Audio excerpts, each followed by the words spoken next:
Hello student, welcome back to Mattis data 24/7। This is Anita Sharma. Student, आज की video आप लोगों के लिए बहुत स्पेशल, बहुत इंपॉर्टेंट होने वाली है, क्योंकि इस वीडियो के अंदर हम एक बहुत इंपॉर्टेंट टॉपिक पर डिस्कशन करने जा रहे हैं। और ये इंपॉर्टेंट टॉपिक है how to make short notes for board exam. चाहे वो किसी भी स्ट्रीम से हैं, किसी भी एग्जाम को क्रैक करने के लिए जो नोट्स बनाए जाते हैं, तो वो उस नोट्स को कैसे बनाया जाए, कैसे शॉर्ट नोट्स बनाए जाएं। क्योंकि बहुत सारे बच्चे ऐसे होते हैं जो बड़े बड़े नोट्स बना लेते हैं और उन बड़े बड़े नोट्स से फिर कोई फायदा नहीं होता। कहने का मतलब टाइम कंज्यूमिंग होते हैं, टाइम टेकिंग होते हैं। तो इससे फायदा तो मिलेगा आपको, लेकिन अगर आप शॉर्ट नोट्स बनाएंगे तो इससे आपका टाइम भी सेव होगा, एनर्जी भी सेव होगी और लॉन्ग टर्म तक वो आपके माइंड में रिटेन भी रहेंगे। लेकिन अब ये क्वेश्चन ये बनता है कि हमें शॉर्ट नोट्स बनाने कैसे हैं, ये बहुत बड़ा मुद्दा है।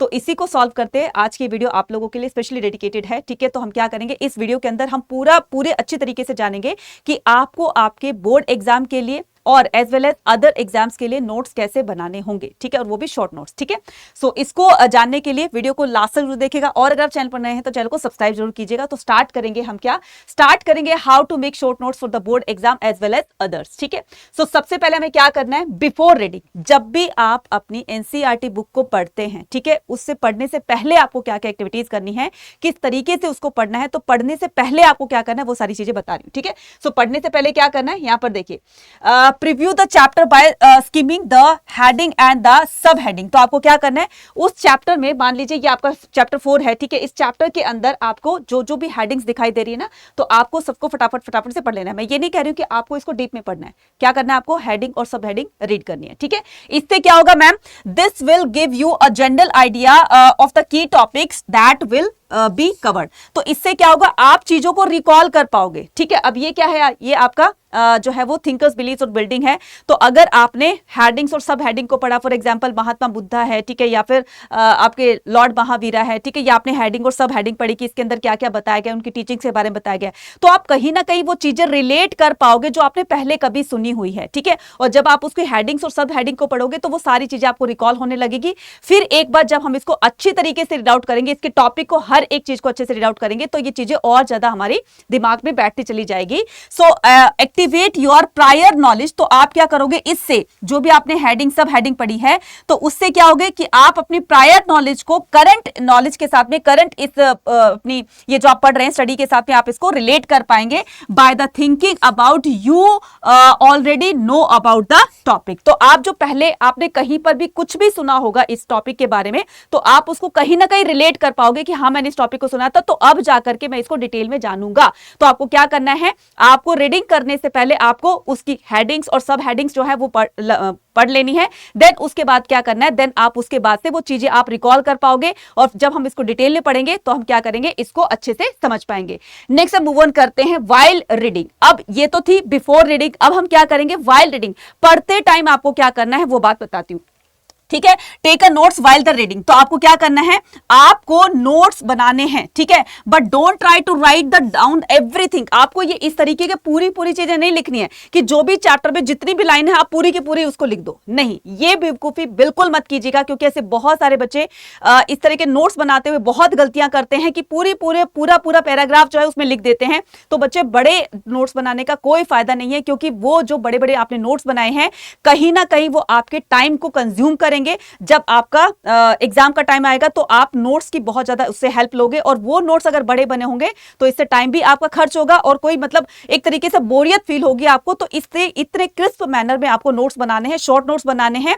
जितनी आप चीजें पढ़ते हैं, आप उसमें से आपको यह चेक करना है कि कौन सी चीजें इंपॉर्टेंट है। Focus on the main idea, key event, the important people and the dates. तो आपको किस पर जो फोकस करना है, आपको मेन आइडियाज पर। फॉर एग्जाम्पल, उसके अंदर कोई भी डेट आई है, इवेंट आया है, या कोई आइडिया बताया गया, फॉर एग्जांपल गौतम बुद्धा की या फिर लॉर्ड महावीरा की टीचिंग्स है, या फिर 1857 का रिवोल्ट है, उसमें क्या क्या चीज हुई थी। कहने का मतलब आपको उसमें से मेन पॉइंट निकालने हैं और उसी से आपको क्या बनाने, नोट्स बनाने हैं। तो इंपॉर्टेंट आइडियाज हो गए, इवेंट्स हो गए, इंपॉर्टेंट पीपल हो गए और द डेट्स होगी। तो इन्हीं सब चीजों पर आपको क्या करने हैं, वो बनानी है। तो मैं आपको एक एग्जाम्पल देती हूँ। For example, Mahatma Gandhi and the nationalist movement है, ठीक है, तो आपका ये टॉपिक है Mahatma Gandhi and the nationalist movement. अब क्या करोगे, इसमें जो है आपके कौन कौन से महात्मा गांधी के आइडियाज थे। For example, Satyagraha idea Mahatma Gandhi का बहुत ज्यादा सक्सेस हुआ था, ठीक है। लेकिन ये आइडिया जो है सत्याग्रह से रिलेटेड अब जितनी भी इंफॉर्मेशन है, ठीक है, सत्याग्रह से रिलेटेड अब जितनी भी इंफॉर्मेशन है वो क्या करोगे, उसको लिख लोगे। सत्याग्रह मूवमेंट कब स्टार्ट हुआ था, किसने जो है कौन कौन से पार्टिसिपेट कर रहे थे, तो आपने ये एक बार तो हेडिंग डाल दी, देन उसके बाद से अपने छोटे छोटे यहाँ पर नोट्स बनाइए, छोटे छोटे आप यहाँ पर इसमें वर्ड्स लिखिए, ताकि आप चीजों को इससे कनेक्ट कर सके। ये कब स्टार्ट हुआ था, क्यों स्टार्ट हुआ था, कौन कौन से लीडर थे इसमें, तो एक टॉपिक डाल दिया, उससे रिलेटेड आपने सारी चीजें इसमें यहाँ पर लिख दी है। तो इस तरीके से वो दिखने में भी अच्छा लगेगा, और जब आप उसको पढ़ोगे तो आप अपनी राइटिंग को देखो, यार मैंने इतने सुंदर वो बनाए थे और इतने किस मैनर में बनाए थे, तो मैं इसको तो बहुत इजीली पढ़ सकता हूँ, इसको इजीली लर्न कर सकता हूँ, ठीक है। सो ये हो जाएगा। Use the heading and the sub heading to organise your notes. तो जब भी आप नोट्स बनाओ ना, तो उसकी हेडिंग और सब हेडिंग जरूर डालना, ठीक है। फॉर एग्जाम्पल मैंने ये हेडिंग डाल दी है, तो उसकी सब हेडिंग्स क्या हो जाएगी इधर, कि वो क्यों स्टार्ट हुआ था, उसके रीजन लिख दीजिए। तो रीजन में भी आपके 2-3 रीजन होंगे, तो वो उसमें लिख दीजिए। तो कहने का मतलब ये फ्लो चार्ट टाइप में बन जाएगा, माइंड मैप के थ्रू से बन जाएगा। तो ये आपको दिखने में भी अच्छे लगेंगे और आप इसको इजीली लर्न भी कर पाओगे। और ये याद रखना, जब आप अपने हाथों से ये नोट्स बनाते हैं, ठीक है, हैंड रिटन नोट्स बनाते हैं, तो कहीं ना कहीं वो लिखने के जैसे आपके दिमाग में वो सारी चीजें जो है वो सेव होती रहती हैं, ठीक है, सेव होती रहती हैं। So use a variety of the notes taking the method such as the outline, the summarising and the mind mapping. तो मैंने कहा ना कि आप इसको फ्लो चार्ट के थ्रू बना सकते हो, माइंड मैप के थ्रू बना सकते हो। इसको समराइज मतलब पूरे चैप्टर को पढ़कर आपने इसमें क्या समझा, तो आप उसको कंक्लूजन निकालकर उसको कैलकुलेट मतलब एक तरीके से उसको उसका एसेंस निकालकर आप उसको भी एक नोट्स के फॉर्म में बना सकते हैं, ठीक है। सो ये हो गया। नेक्स्ट हम मूव ऑन करते हैं। नेक्स्ट क्या है, आफ्टर रीडिंग। तो ये तो थी क्या, ये थी बात आपकी जब आप चैप्टर को रीड कर रहे होते हो तब उस चीज की थी। तो मैंने क्या कहा, मैंने कहा कि जब आप चैप्टर रीड कर रहे हो तो आप चाहो तो अपनी बुक में अंडरलाइन कर सकते हो, ये बहुत अच्छी बात है। लेकिन जब आप उसको लिख लिख के आप जो है वो फ्लो चार्ट के फॉर्म में बनाएंगे, माइंड मैप की फॉर्म बनाएंगे, तो वो आपकी मेमोरी में ज्यादा सेव होते रहेंगे, ठीक है। सो आफ्टर रीडिंग जब आप पूरे नोट्स बना लेते हो, उसके बाद आपको क्या करना है, उसके बाद आपको करना है review your notes and fill in any gap. तो आपने जो अपने नोट्स बनाए हैं आप उसका रिव्यू लीजिए, ठीक है। और जो भी गैप्स वगैरह आ गए थे तो थोड़ा सा ना गैप आपको छोड़ना है, ताकि आपको उससे रिलेटेड जो भी कुछ चीजें याद आए तो आप उस गैप में उसको फिल कर सको। फॉर एग्जाम्पल आपको सत्याग्रह मूवमेंट से जो है वो कुछ याद आ गया, तो आपने पूरे के पूरे सत्याग्रह मूवमेंट से रिलेटेड ये पूरे के पूरे नोट्स बना लिए, तो आप उसमें जो है वो 3 to 4 लाइंस जो है यहाँ पर आप उसका गैप छोड़ दीजिए, ताकि आपको जो भी चीजें इस टॉपिक से रिलेटेड आपको जो भी चीजें आपको याद आती जाए तो आप इसमें यहां पर फिल कर सको। और यही चीजें जो है आपको आपके एग्जाम में बहुत बहुत ज्यादा हेल्प करेंगे, ठीक है। नेक्स्ट बात करते हैं। नेक्स्ट क्या कहता है कि summarise the main points of the chapter in your own words. आपको क्या करना है, पूरा का पूरा आपने नोट्स बना लिए, ये देखिए इस तरीके से, ठीक है। तो आपने इसको अलग अलग तरीके से, अलग अलग डिजाइन से इसको बना दिया। बहुत सुंदर से नहीं सजाना, और बहुत ही मतलब उसको बहुत ही जचा जचा के नहीं लिखना, सजा सजा के नहीं लिखना है। उसको क्या करना है, जैसे आप लिख लो, और उसको बस इतना करना है कि आपको अपनी राइटिंग खुद से समझ में आ जाए, ठीक है। तो इसको इस तरीके से लिखना है, लेकिन ऐसा करना कि हेडिंग और सब हेडिंग बना के, या फिर उसको अलग कलर पेन से लिख करके, ताकि वो थोड़ा सा कैची भी लगे और आपकी नजर एकदम से उस पर जाए, तो इधर उधर ढूंढने की जरूरत ना पड़े। तो एक ही पेन से लिखोगे तो कहीं ना कहीं वो सारी चीजें आपको सेम सेम लगने लगेगी, ठीक है।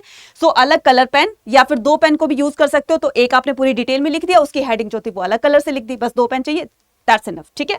सो उसको क्या करना है, test your understanding by the answering. अब अपने आप को टेस्ट करना है, क्योंकि आपने खुद बनाए हैं वो, ठीक है, आपके हैंड रिटन नोट्स हैं, तो आप अपने आप को एक तरीके से उसका अपने आप टेस्ट लीजिए कि ये जो थी ये डेट किससे रिलेटेड है। तो इस डेट में क्या हुआ था, कौन सा इवेंट हुआ था, कौन सा इंसिडेंट हुआ था, इस डेट से रिलेटेड क्या क्या जो थी वो पूरी की पूरी हिस्ट्री थी। तो आप उसको रिकॉल करने की कोशिश कीजिए। जब आप इस तरीके से अपना खुद टेस्ट लेंगे तो वो चीजें आपको और ज्यादा आपकी नॉलेज को इंप्रूव करेगी, ठीक है। So test your understanding by the answering question from the text book और the creating your own practice of the question. तो आप डिफरेंट डिफरेंट टाइप के क्वेश्चंस बनाइए। उसमें क्वेश्चन को बनाने का सबसे बड़ा बेनिफिट आपको यह होगा कि एग्जामिनर आपको कैसे भी घुमा फिरा के क्वेश्चन पूछ ले, अगर तो आपका कंसेप्ट क्लियर है, नोट बनाते टाइम आपको पूरा का पूरा ये कंसेप्ट आपने खुद उसको रीड आउट करके, खुद उसको स्टडी करके अपने नोट्स बनाए हैं, तो आप कहीं मार नहीं खाओगे बच्चा। Definitely you will get good marks, definitely you will get full score in your exam, ठीक है। तो इस तरीके से बनाने हैं, राइट, आफ्टर द रीडिंग। अब यहां पर मैं क्या करती हूँ, एग्जाम्पल देती हूँ। फॉर एग्जाम्पल ये आपकी हेडिंग है, ठीक है, 1857 का रिवोल्ट है। 1857 का रिवोल्ट के पीछे क्या क्या कारण थे, इसके कॉजेस, ठीक है, कॉजेस बता दीजिए, इसके पॉलिटिकल कॉजेस थे, इसके सोशल कॉजेस थे, इसके रिलीजियस कॉलेज वो थे, कॉजेस थे, ठीक है।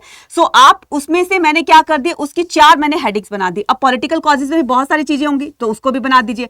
अब इस तरीके से जब डिवाइड करोगे आप तो ये बहुत सुंदर से बनेगा और शॉर्ट में बनेगा, क्रिस्प में बनेगा, ताकि आप चीजों को अच्छे से रिलेट कर सके। इसमें कौन कौन से इवेंट्स हुए थे, इसके की फिगर्स कौन कौन से, इसका रिजल्ट क्या निकला। तो इस तरीके से एक हेडिंग बनाने के बाद आप उसकी सब हेडिंग्स में आप उसको पूरी तरीके से डिफाइन कर सकते हैं, ठीक है, पूरी तरीके से डिफाइन कर सकते हैं। एक चीज और याद रखिएगा कि नोट्स बनाते टाइम आपको अपना टाइम सेव करना है। टाइम सेव करने के लिए आप एब्रिविएशंस को यूज कर सकते हैं, ठीक है। जैसे मैंने यहां पर लिखा एग्जाम्पल, ठीक है, जैसे मैंने यहां पर लिखा क्या, एग्जाम्पल लिखा। अब इस एग्जाम्पल को आप क्या लिख सकते हो, इस एग्जाम्पल को आप दैट इज कर सकते हो, ठीक है, एग्जाम्पल को आप ये कर सकते हो, ठीक है, दैट इज फॉर एग्जाम्पल इसको बोलते हैं, ठीक है। तो आप इस तरीके से उसको कर सकते हो। ये सारी की सारी एब्रिविएशन है। जैसे आपने ये लिखा इस तरीके से, बहुत बड़ी बड़ी टर्म्स होती हैं, ठीक है, उन बड़ी टर्म्स को, जैसे मैक्सिमम हो गया, राइट, जैसे यहां पर आप लिखना चाहते हो मैक्सिमम, तो आपने उसको क्या लिख दिया, आपने उसको मैक्स लिख दिया, ठीक है। जैसे मिनिमम हो गया, आपने उसको क्या लिख दिया, MIN मिन लिख दिया। तो आप उसकी जगह पर एब्रिविएशंस यूज कर सकते हो, सो दैट कि आपका टाइम भी सेव हो जाए, क्योंकि आप ये खुद बना रहे हो तो आपको अपनी राइटिंग में जब आप खुद बनाओगे तो वो चीजें आप अच्छे से समझ पाओगे कि ये मेरी ही लिखी हुई है और इसका मतलब ये निकलता है, ठीक है, इसका मीनिंग ये निकलता है। तो मुझे लगता है ये सारे के सारे पॉइंट्स जो है वो आपको क्लियर हो गए होंगे।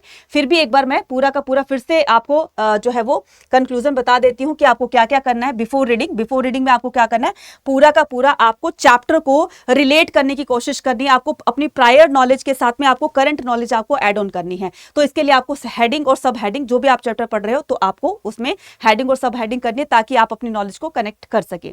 नेक्स्ट आता है वाइल रीडिंग करते समय आपको क्या करना है, चाहो तो आप अपनी एनसीईआरटी बुक में अंडरलाइन कर सकते हो, या फिर आप जो नोट्स बना रहे हो तो नोट्स तो बनाने ही है, ठीक है, तो पहले आप अंडरलाइन कर लो, बाद में उसके नोट्स भी बना सकते हो। तो जब भी आप रीडिंग करते हो तो इस तरीके से आप मेन जो आइडियाज होते हैं, इवेंट्स होते हैं, इंपॉर्टेंट पीपल होते हैं, डेट्स होते हैं, तो वो आप उसकी हेडिंग और सब हेडिंग बनाकर आप लिख सकते हैं। कोशिश करना कि जितना शॉर्ट हो सके उतने ही शॉर्ट आप अपने नोट्स बनाएं, ठीक है।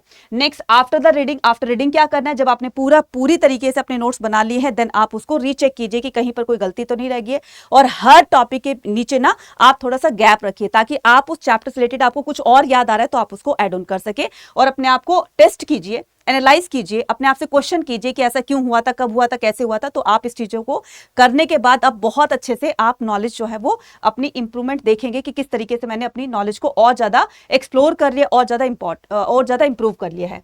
ये एग्जाम्पल के तौर पर बताया कि आपको कैसे नोट्स बनाने हैं, तो आप इस तरीके से आप अपने नोट्स बना सकते हैं, ठीक है। तो मुझे लगता है सारी चीजें आपकी क्लियर हो गई हैं, ठीक है, और अच्छी लगी है वीडियो तो कॉमेंट सेक्शन में लिखकर जरूर बताइएगा। और किस तरह की आप वीडियो जो है वो पूछना चाहते हैं, किस तरह की वीडियो और जो है हम बना सकते हैं आप लोगों के लिए, तो वो भी आप कमेंट सेक्शन में लिखकर बता सकते हो। अब आप में से बहुत सारे बच्चे क्लास 12th जो हैं, क्लास 12th में होंगे, और उसके बाद में सीयूटी का एग्जाम भी देना होगा। तो क्लास 12th और बोर्ड एग्जाम के प्रिपरेशन के लिए आप क्या कर सकते हो, समर्थ 2.0 को आप एनरोल कर सकते हैं। तो ये बैच जो है वो स्टार्ट हो चुका है ऑलरेडी, इसकी 2 या 3 क्लासेस गई है, तो आप इसमें एनरोल कर सकते हो और अपनी बोर्ड एग्जाम प्लस सीयूटी की प्रिपरेशन कर सकते हो। और इसके अलावा महापैक में, जिसमें आपके सारे इंडिविजुअल बैचेस जो हैं वो आपके इंक्लूड हो जाएंगे। इन दोनों ही बैचेस के अंदर आपको पूरा स्टडी मटेरियल दिया जा रहा है, लाइव क्लासेस दी जा रही है, रिकॉर्डेड वीडियोस दिए जा रहे हैं, PDF और आपके मॉक टेस्ट हो गए, प्रैक्टिस सेट हो गए, ई बुक्स वगैरह हो गई, मतलब each and everything you will get in these batches, ठीक है। सो इसमें एनरोल करने के लिए और मैक्सिमम डिस्काउंट पाने के लिए कूपन कोड यूज करना है Y489। इसके लिए आपको अड्डा 24/7 की एप्लीकेशन को डाउनलोड करना है। एप्लीकेशन को डाउनलोड करने के बाद भी आपको इसमें एप्लीकेशन में ऐप में सारे के सारे ये फीचर्स मिलेंगे। तो इसमें आपको क्या करना है, डाउनलोड करके और ये सारे बेनिफिट्स आपको लेने हैं, ठीक है। सो इसके लिए क्या करेंगे, अड्डा 24/7 की एप्लीकेशन को डाउनलोड करो। डाउनलोड करने के बाद आपको क्या करना है, ऑल कोर्सेज पर जाना है, UG PG एंट्रेंस एग्जाम पे क्लिक करना है, UG पे क्लिक करना है, आर्ट्स पे क्लिक करना है। ये आ गया आपका समर्थ 3.0, ठीक है। जब आप इसको एनरोल करेंगे तो यहाँ पर मैक्सिमम डिस्काउंट पाएंगे, और मैक्सिमम डिस्काउंट पाने के लिए आपको एक कूपन कोड बताया जा रहा है Y489। ये ना सिर्फ आर्ट्स के स्टूडेंट के लिए है, बल्कि कॉमर्स के, साइंस के और आपके आर्ट्स तीनों स्ट्रीम्स के लिए है, ठीक है। तो जाकर के इसके एनरोल कीजिएगा और आपकी CUET प्लस अपनी बोर्ड एग्जाम की तैयारी की टेंशन बिल्कुल छोड़ दीजिएगा, क्योंकि इस तरह की प्रिपरेशन हम लोग करवाएंगे कि आपको full out of full score करवा सके, ठीक है। मिलते हैं अपने नेक्स्ट वीडियो में। Till then take care, bye bye to all.